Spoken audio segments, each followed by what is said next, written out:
भगवान शिव का प्रिय सावन का महीना चल रहा है। इस वर्ष सावन मास 22 जुलाई से लेकर 19 अगस्त तक रहने वाला है। हिंदू धर्म में सावन मास का विशेष महत्व है। 29 दिनों का सावन माह के दौरान भगवान शिव की विधिवत पूजा करने के साथ साथ जलाभिषेक, रुद्राभिषेक आदि करते हैं। इसके अलावा भोले बाबा को बेलपत्र, शमी पत्र, धतूरा, आक का फूल से लेकर भस्म आदि चढ़ाई जाती है।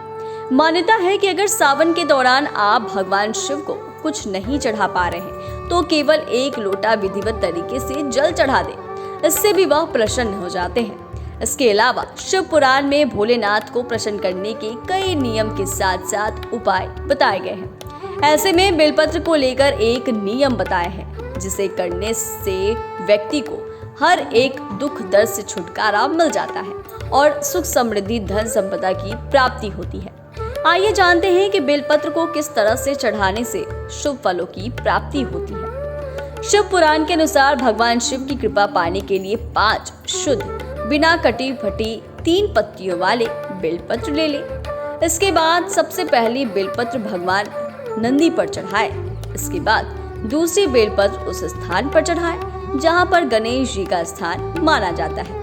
इसके बाद तीसरी बेलपत्र उस स्थान पर चढ़ाए जहां पर शिवलिंग विराजित है। उस जलाधारी पर चौथी बेलपत्र जलधारी के उस स्थान पर चढ़ाए जहां से जल गिरता है। इसके साथ ही आखिरी बेलपत्र शिवलिंग के ऊपर रखें। अगर आप भोलेनाथ को विभिन्न चीजें अर्पित नहीं कर पा रहे हैं तो बस एक लोटा जल चढ़ा दें। इससे वह आपकी हर एक मनोकामना को पूरा कर देते हैं। लेकिन जब शिवलिंग में जल चढ़ाने की बात आती है तो एक लोटा जल लेकर बस शिवलिंग के ऊपर चढ़ा देते हैं। बता दें कि आप गलत तरीके से जल चढ़ा रहे हैं। शिव पुराण के अनुसार भगवान शिव को एक लोटा जल अगर सही तरीके से चढ़ाया जाए तो वह उस जल को स्वीकार करते हैं और आपकी हर मनोकामना को पूरा करते हैं। भगवान शिव को जल चढ़ाते समय कुछ नियमों का जरूर पालन करना चाहिए।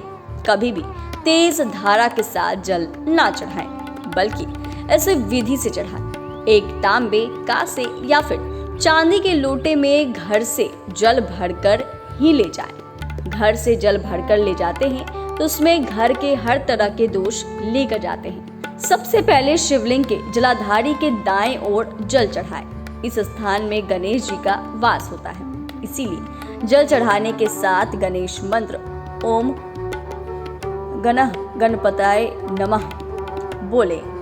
बाएं के बाद दाएं ओर जल चढ़ाएं।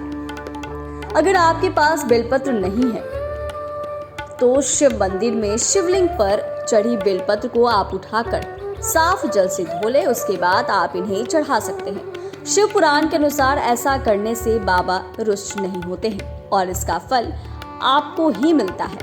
बेलपत्र का इस्तेमाल दोबारा किया जा सकता है, इसीलिए आप बिना किसी संकोच के चढ़ी हुई बेलपत्र को दोबारा धोकर चढ़ा सकते हैं। अगर आप भी भोलेनाथ के साथ साथ उनके परिवार यानी पार्वती जी और गणेश कार्तिकेय के साथ नंदी जी का आशीर्वाद पाना चाहते हैं तो इस तरह से आप बेलपत्र चढ़ाएं।